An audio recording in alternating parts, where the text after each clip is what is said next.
Hello, everyone, and welcome to the third and final round of the 2020 Halloween Classic presented by Legacy Disc. Terry Miller, the disc golf guy, out here at Sunset Disc Golf Course, just a few miles from the strip, and we are down to the final 9.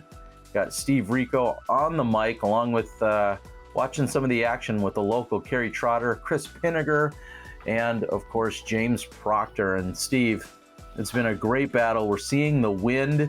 It's played a factor. I think it's only going to ramp up a little bit as we try to close out this tournament. And here we are on hole 10. Hole 10, this is a new addition to the tournament. It's about 130 feet on an island surrounded with the palm trees, and with the wind, this is no easy shot. And I can't say enough about Trotter's shirt. I know you love it. That is an awesome shirt. It really is. I love it. And Trotter goes right up the middle with the backhand. Now, the trees are inbound. So if you hit a tree and then you kick OB, they intentionally put the OB line so that you would get to bring it inside. And that's a little forehand love tap there. Oh, right off the nubs. Wow. Well, great shot. Now, your nephew, Cam, aced this the day before, and Proctor trying to get in on that little ace pool action. The ace pool is like $800. Yeah, $800. And at this point, I think there's only 2 aces, Cam's and Chris Pinegar's. Well, and we have Trotter, who's out, and he's got a little tester in this win, but the remainder, yeah, look at the rest of you three, all almost being able to dunk it in. Mm-hmm. You know, and it's a tricky hole. It's relatively easy, but, you know, if you happen to miss, you get a bogey, somebody else birdied, it's 2-stroke swing. So you got to make sure and really commit to the throw and get your deuce on it. Every single shot matters. Thanks to Legacy, who's the presenting sponsor of the event. And so, I don't know if we're live yet. So yeah, it's the storm rolling in there. Yeah, we actually, we were waiting on the group, but then also a massive dust storm kind of kicked up right at this exact moment, and everybody was turning away from the wind as there was a ton of sand and dirt that was blowing around at this point, and the wind is now at the highest point of the round.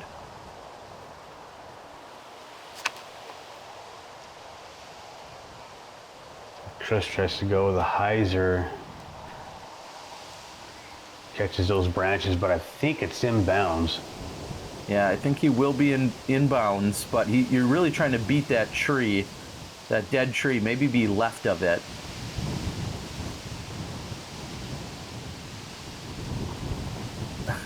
Yeah, and this is definitely the peak of the windstorm, just ripping right here. Just trying to throw something with any form of stability as gets caught up. He's gonna have a little work to do. What are you trying to throw here? I'm throwing my most stable outlaw, and I throw it with hyzer. So I'm just trying to get out there and be left so I have a straight shot toward the basket, and the fence on the tennis court isn't blocking us, or isn't blocking my shot. So Proctor's pretty blocked here, and he has to force a roller down in that wind. Just grabs it and takes it to the left. Yeah, if you don't make it past that basket that you see, you're going to be pinched, just like you were saying. And Chris, if you're not at this corner or around the corner, you're kind of wasting a shot just to make the corner, and that's why you see the spike roller that just keeps on carrying.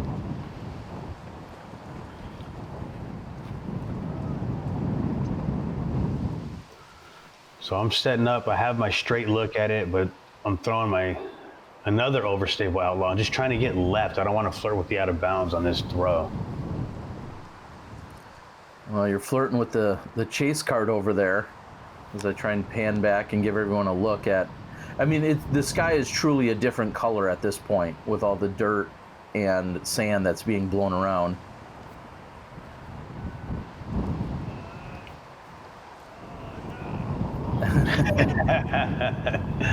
I love Cary Trotter. They see me rolling. No. Yeah, we there was some little official police business that decided to was checking out the fairways.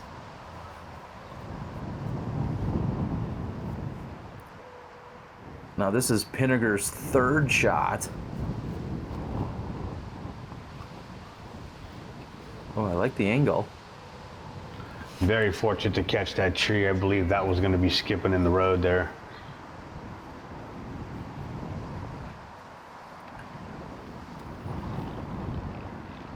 And James is just giving up on his hat at this point. Like, just keeps blowing off. And that is a great shot there.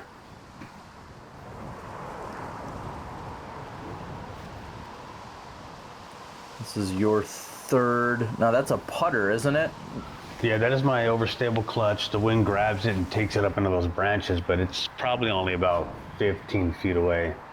Proctor's probably about 20 here, maybe probably about 25. Wow, and you notice he just switched. He took the yellow disc out, which I think might be like an AVR or a KC AVR, went to the white one, which I believe is a rock. Yeah, I think it's a KC rock. And tried to putt with that. That tells you just how windy it is.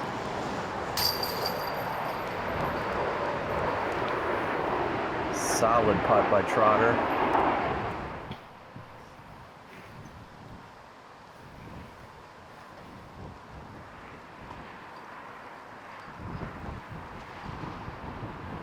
Anything beyond that kind of little cement, what's the fancy word for that? Not curb. What's that little cement outline there? Well, in the concrete world, those are called like cement ribbons or curbs. Okay, well, anything outside of that cement ribbon, I like that. That's fancy. Is out of bounds. So, you know, any putt that picks up and carries that over that would be OB, and we see James is just short of it. So he's going to bring it in the full 1 meter. Man, cement ribbons. I'm learning some stuff here. You learned me good today, Steven. And it's concrete, Jerry, not cement. Concrete. Oh, what's the difference? What's the difference? Just concrete's a cooler word, I guess. Speaking of cool, my disc in a box is how you can ship your most protected and safe discs. Here's Trotter. Now you guys are heading back toward Tournament Central as we see the air bounce on that. Yeah, we're on the other side of the course. We're at a par 4, 600 feet. Pretty wide open hole, but there is some trees surrounding the basket. And you can just see the wind just doing whatever it wants with our Frisbees. Yeah, now you guys were basically, you know, on your approach shot a moment ago, you were throwing the exact opposite way as you are now. And so now, like I said, you got this wind at your back. What dare I say, what are you trying to do here? I'm just trying to get it out there, man. I don't want to throw it into the ground. I got to get some distance on it just to get out there and at least get my par. If you throw it and the wind takes it and just drops it into the ground, then you're bringing in 5s and 6s into the play.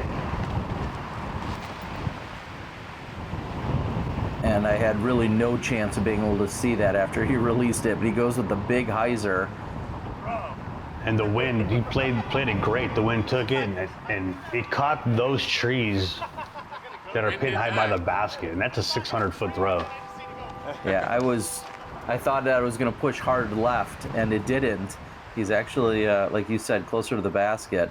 Now, Chris is throwing past hole 6 there to try and come all the way to the basket that you guys are playing to. So he's a couple fairways over.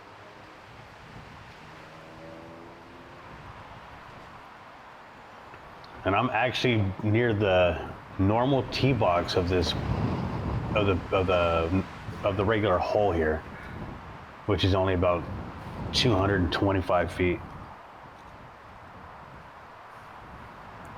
Yeah, so you're pin high, so to speak, or squared up in that sense that you have a straight shot, and you're just trying to play the right amount of power.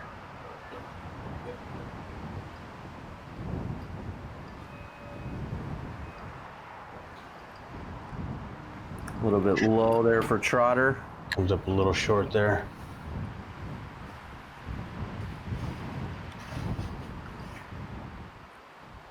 This is for eagle. Ooh.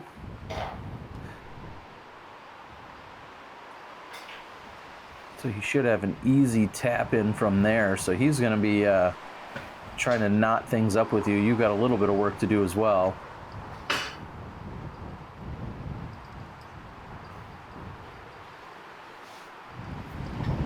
Now, how much do you know where the scores are at? We're 2/3 of the way through the round. Are you on top of, just how close things are? Yeah, I'm keeping track, working in my head. I think I took a 1-stroke lead on the previous hole. And just trying to keep my 1-stroke lead. I got to make this putt. And you can see the wind moving the chains in the basket.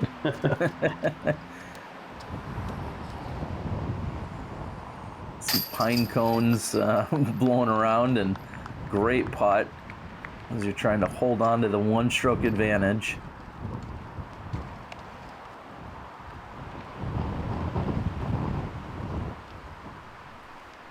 And as we said, Trotter putting with a Cayman,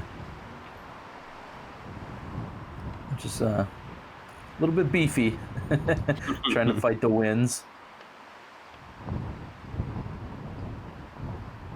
How many years have you played in Vegas at various events, Steve? I think my first tournament there, I was 12 years old. So I'm close to like 30 years now. Plenty of experience and quite a few rounds at Sunset now. Not necessarily this layout, but quite a few runs over at Sunset. That was the primary course for quite a few years. Yeah, that's where a lot of it started there. And now it's just moved to the Wild Horse. Yeah, for our Las Vegas Challenge. Now this reminds me a lot of hole 6, or correction, hole 7. This is 275 feet. Just kind of put it out there almost on any angle with the forehand, and it should push toward the basket, right? Yeah, there's some trees you got to keep them you got to cut it close to that mandatory tree there. You don't want to hang it out too far wide because it won't come back. Like Trotter's there got pushed out a little bit there. Mm-hmm. You can see that the wind is fighting against it.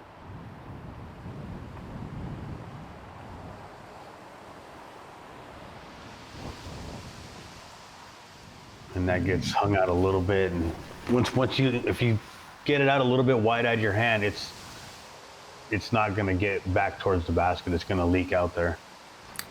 Yeah, I feel like the wind is the main culprit here when that's happening on this hole. Let's see Chris's shirt. And out of his hand. I think we all thought, well, that's solid. That's in. That's the perfect height. And the wind just hovered it right on past it. A little bit closer here for Proctor.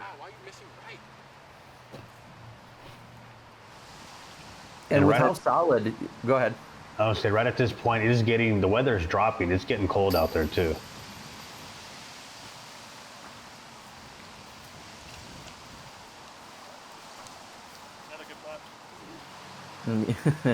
As you hear say, another good putt, and that's just it. Yeah, you can have some great putts, and they just don't drop in. It's really hard to predict the wind and what kind of speed you got to put on your putts. Sometimes you got to jam them in there. Sometimes you got to let the wind help you get to the basket. Different angles, different situations. It's really tough to predict the wind. And now Chris and James got a little bit of work to do.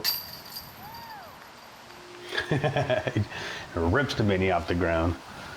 Yeah, just a little bit frustrated, He knows that he's possibly losing another stroke to you. No, there's no guarantees on any of these putts, but you've successfully navigated the wind on the greens for the most part pretty well, maybe with the exception of hole 8. Just about every putt you've put up there has been a really good bid. Yeah, it's pretty confident with my putting throughout the week. You know, things change, you know, today a little bit, but you know, it's hard to make putts for anybody in winds like that. So you got to just kind of not make any crazy mistakes out there. You got to just, you know, sometimes you got to lay up. Things get a little bit interesting from here on out. Well, we're on 14, and we know that OB is no more than 3 or 5 feet behind the pin. And there's also technically OB to the right in the road, and then OB to the left in the parking lot. And it looks like that one just came out of your hand low. Yeah, you got to keep it low. That's the nature of the hole here. So Proctor throws a beautiful hyzer flip. Gets a little slide towards the basket there.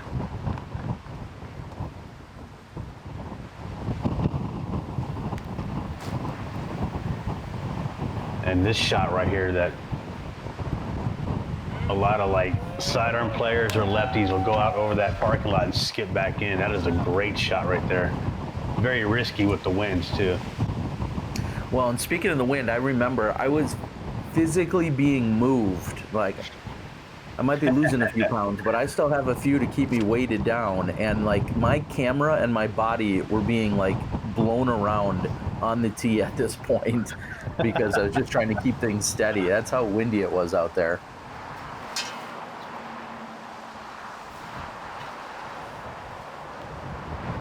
Let's see what Chris can do. This is so delicate because you cannot go deep of the pin and find yourself in the OB.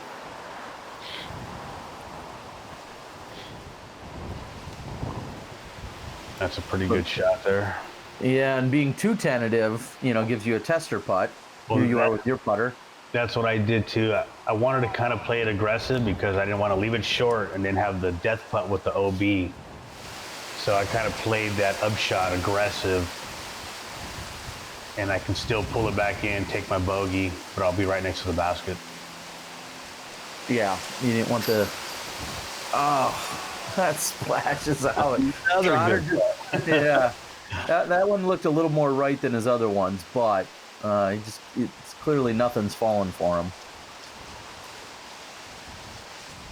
Yeah, it's not a long putt, but this is no easy putt, that's for sure.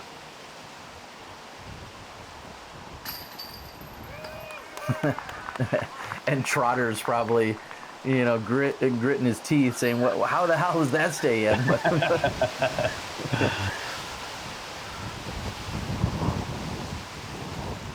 Now James sees blood in the water. This could be a huge moment. Yep. Takes advantage of the two-stroke swing there, and this knots us back up. And that is a bonus birdie. Even without the wind, that is a bonus birdie. Yeah, you see just how close that'll be. That concrete ribbon is. There you go, Terry.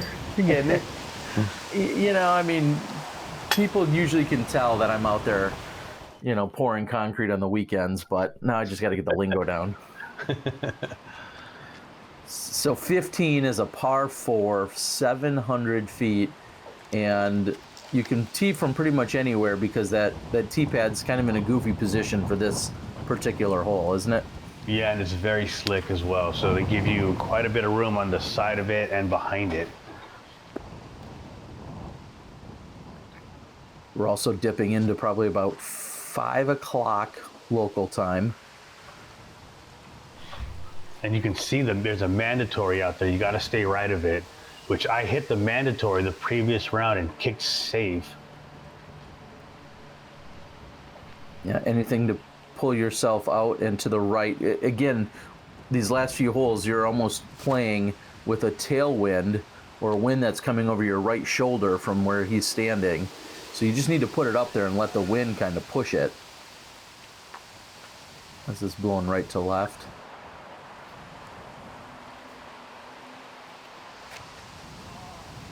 So that comes out of my hand way early and kind of goes right through the top of the mandatory. Yeah, and there's a little uncertainty on the card, and we'll see if we can hear some of this. I mean, you couldn't Yeah. really tell. I thought I missed it, but I wanted to get a confirmation from everybody. Coming down to the stretch, tied up, I don't want to take any advantages I didn't think I deserved. So, and there's Jer Dog. Jer Dog. Oh, Jer. The only green that guy sees are double zeros on the roulette table. I'm not sure we should be trusting his him looking up into the leaves. So it's determined you missed the Mando. 19s and double zeros, but yes, I did miss the mandatory. And that's actually a pretty good shot from where, with the wind from the normal tee box there. Now, all I'm thinking at this point is momentum shift. I mean, he you know, James got 2 on you on the last hole after the mistake in OB, and then you go to this hole, you miss the Mando. James is in great position. Things are looking not good for you right now. No, not at all. It's crazy how that can happen so quickly. So this is a crush, you know, tailwind or not. This is a great drive. That is a smash, and that's a great throw as well there. It's a little bit of a roll. So he's lining up, trying to take another 2 strokes from you, possibly.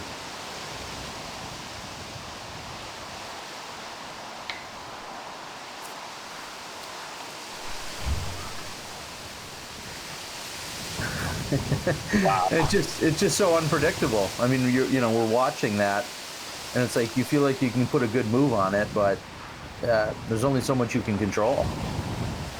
Yeah, there's not all you can do is take the disc, trust it, and commit to the throw. But after that, it's all up to the wind.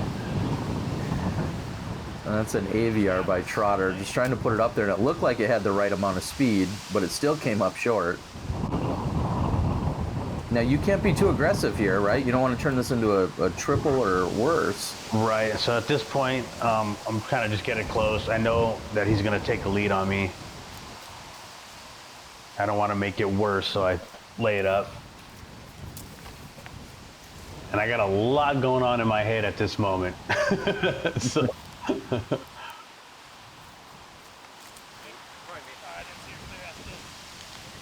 And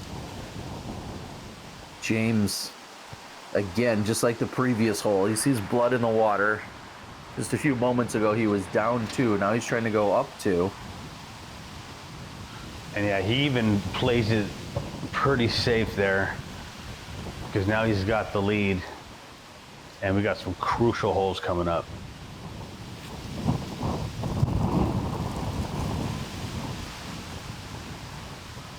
The front that was coming through, as that's on the right side again, the front that was coming through is going to drop temperatures almost a full 20-25 degrees between Sunday and Monday, and that's all starting to roll in as you guys are playing.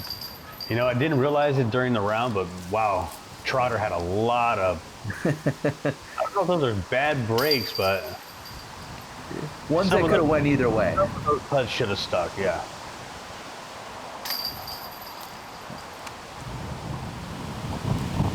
So you got to be a little bit relieved that James is just going to get 1 on you after you made the mistake, didn't make the Mando. You walk away with a bogey, and James still pars it. So you're down 1 with 3 left to play, and this hole doesn't set up well for you necessarily. No, not at all. I got a lot going on in my head. I didn't even know what the score was. I had to ask Jared Dog to bring up the live scoring. And I didn't even get to see Proctor throw the hole because I was all over the place mentally. So earlier we talked about kind of how the hazard from 2 runs all the way through over to the road here on the right. So it's the same, we'll say, fake river. And so you really have to make a decision whether you're going over the river or you're going to lay up short of it here.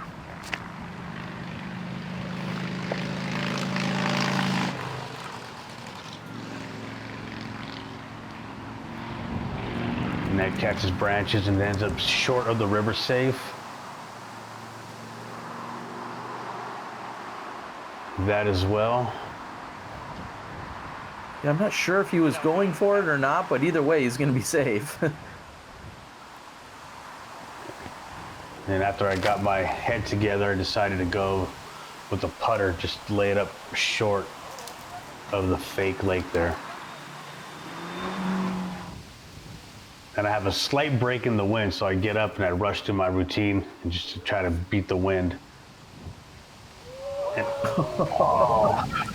Wow, that would have been that would have been pretty nice. Yeah, you started the hole with a layup, almost throwing it in from 175 feet.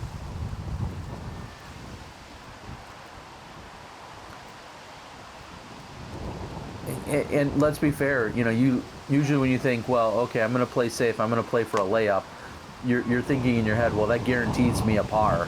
Well, not today. No, not at all. Anything could happen on a hole like that. As you can see, Proctor has no easy upshot here coming up. He's actually got to go around the bathroom. Round the outside, round the outside. And that's a pretty solid layup. I mean, a touchy shot, but he does it well. And now as Trotter's putting back at us, at me anyway, like, you see the OB line can come right back into play even on a short putt. Yeah, it's about 6 feet away, I would say.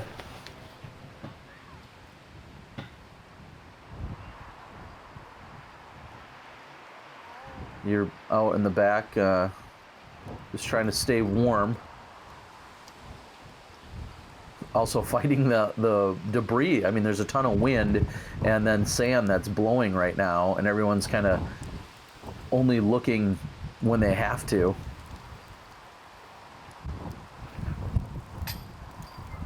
Oh, man. Just catches the top there. The wind grabbed it right out of his hand and lifted it.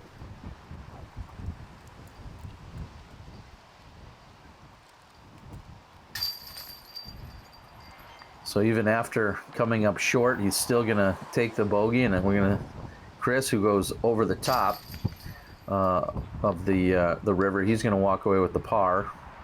Or correction, he came up short and also is gonna walk away with a bogey. And so Proctor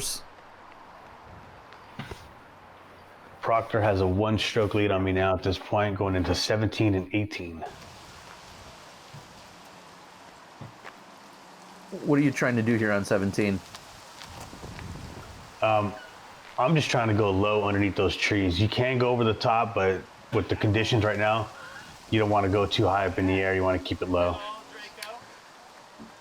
So Proctor playing that left side, which can bring the river, so to speak, into play. And we saw Pinegar go up and over the trees in round 2. And you're opting just to go low, and you're just really trying to push this low line and play for the skip? Yeah, I'm just trying to get it underneath those pines and get a pretty good skip and get just at this point, I just want to try to get down there and give myself a chance for a putt. And it's really tough to see how close you are because obviously it's guarded. But you're deep of the basket, and Pinegar is going to be out to the right. He's safe, but out and to the right.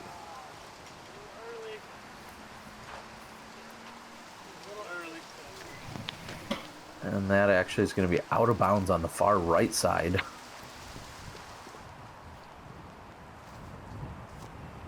And he wasn't out by much, I'll say that. I think it's been a game of inches for him today.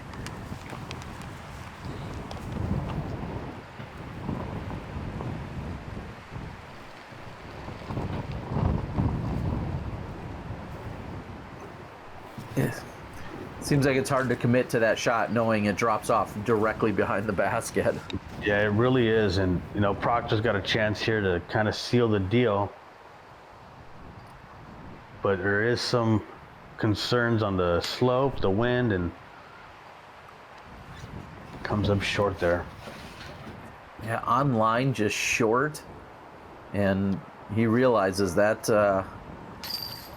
the additional stroke or two going into the last hole would make a world of difference. And it's at this point I realize just how close you are. Did you think you were that close? I was not sure. It kind of slopes down in it. You know, you can never expect to be parked. You always got to expect to put in work, even if you think you throw a good shot, you know? 'Twas the night before Christmas, and all through the course, not a frisbee was flying. The snow couldn't be worse. Disc golfers were cooped up in holiday scenes, while Joma's pro bygones loop on our screens. Then what to my wondering eyes should appear but Legacy Rico claws, bearing good cheer. "Christmas boxes are coming," he said with a wink. "There'll be mystery plastic, red, green, and pink. There'll be limited stamps and collectible runs, so throwers and hoarders can join in the fun. Order online, keep your eye on the mail, but don't drag your feet, there aren't many avail." As he spoke, he drained putts from the edge of C2, and the chain summoned a sleigh. 14502. Then I heard him exclaim ere he zoomed out of sight, "Merry Christmas to all, and to all a pure flight." Anybody curious about live scoring? Gotta know what it is. Yeah, figured y'all might know. Now you guys are all on the tee, kind of talking about scores. Trotter just asked if you needed to know, but you guys all said you knew where things were at. Sounds great. You guys Yeah. are knotted up. Knotted up, going into the last hole here, which is another island hole. So either lay up short or go at the basket. There's about a 50-foot gap between the two. That is all a hazard. And here is, oh no. So fortunately, that actually kicked to the right and stayed safe. Yeah, so you don't find the hazard area there. Now, advantage or disadvantage in going first on this hole in these situations? I think I had the advantage. You know, I have to just go and if I make that shot, I put the pressure on him.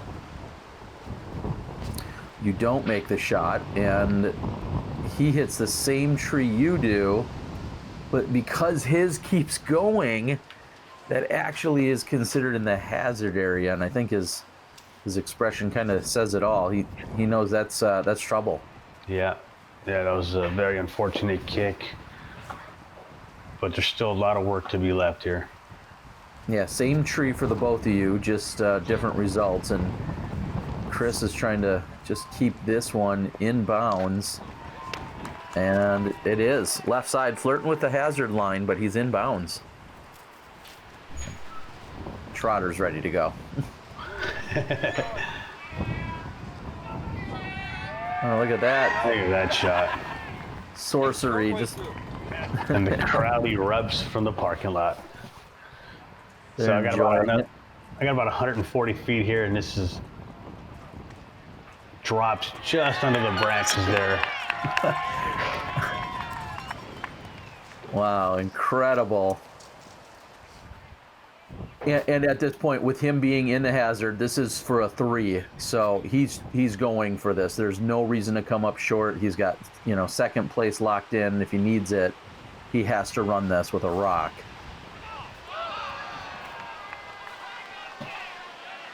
Yeah, he had no choice there. He had to give it a 100% run.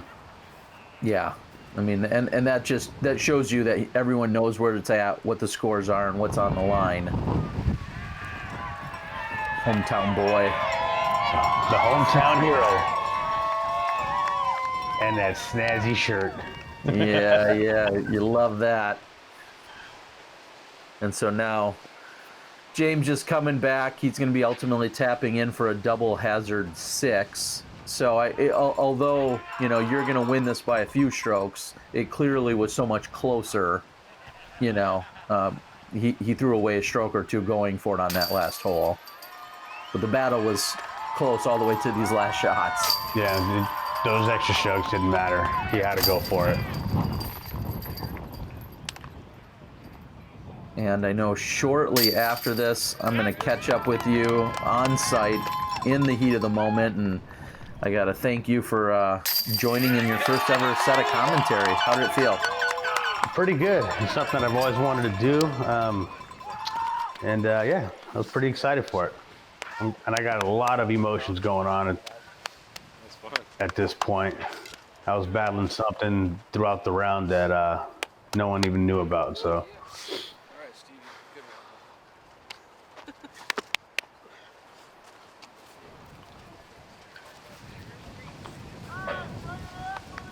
maybe as your niece and your brother, Dog. The whole family comes over. Legacy's a family. Thank you, everyone. Like, share, and subscribe. Leave a comment to win something. And Steve, I love you, buddy. Thanks for all the hard work. Let's check in with you right after you took this thing down. Love you too, buddy. All right. We'll see you guys next time. Thanks again, Steve. Here he is for the final interview. Make sure you subscribe and comment to win a disc. I'm the Disc Golf Guy, and that was my video blog. Steve, first of all, champion. How does it feel? Well, that sounds great, first of all. Feels great. It was a battle out there. The winds came in strong. I didn't think we were going to be that strong throughout the round. And it was just trying to be, just trying to play as safe as possible. But during those winds, you can only do so much. And we're feeling it and seeing it right now even. They've been here for hours, and they just amped up throughout the entire day, and we're losing degrees in temperature. Everything's a little bit crazy. So it got really tight there at the end. I mean, it started tight, but then holes 14, hole 15, you made one of your few mistakes out here. What were you thinking as you struggled there? You took the bogey. I took the first bogey and he birdied. It was a two-stroke swing. I made a mistake, but I had to play it that way. I had to really attack the upshot and threw it out of bounds. It was fine. I tapped in for my bogey. The next hole, I slipped on the tee pad, missed the mandatory, and had to go to the drop zone. So things were changing on those holes. I tried to just stick to my game plan on 16, lay it up, get my par. He did as well. I was fortunate to birdie 17, and then 18 played out the way it did, kind of tricky, but I was very lucky and fortunate to come on top there. Very, very tense there, and I don't think anyone had any idea really how it was going to finish out. I mean, you've got your favorites, and you know, I know there's so many people cheering here, but nobody knew. I thought we were going to go to extra holes. I was expecting birdie to finish out, and maybe even extra holes, but it was an incredible battle. Playing against someone of James Proctor's caliber, we saw him use his power to an advantage in the wind here today. But like you said, you stuck to your game plan. How are those two different, you and Chris, or you and James? Well, I mean, James is a great player. You know, he's got a lot of power. He can do that. I unfortunately don't have that kind of torque on my shots anymore, so I had to be really strategic on how I played those last holes. I wanted to go for that shot over the goalie, but I stuck to my game plan, laid it up, took my par, got the next hole as I'd planned there. So it's really, it just comes down to just, you're almost like match play. You're battling each other instead of the course. So. Well, we're going to close things out. It's been an incredible week here. We talked so much about the Las Vegas Club and how good of a job they do for really everything, not just this event, but year-round. There's always great disc golf going on here. Pretty special that not only do you guys sponsor it, but then you take home the win here. Yeah, it felt really great, man. They're a great club. They always support us. We run a few tournaments through them throughout the year. And they're all really good friends of ours. So we have a great relationship, and you know, just continue to keep growing. Not too many people can say this, but he's going to leave a winner in Vegas. This is Steve Rico, PDGA 4666, another victory. It's like 138 of them, 140 of them. He can't even count them all. It's been an incredible week. Thank you to Legacy. Thank you to the entire Las Vegas Disc Golf Club here. And thank you to all of the Legacy family and then some. For Steve Rico and the Disc Golf Guy, we'll catch you guys next time. Thank you. Yeah. Yeah.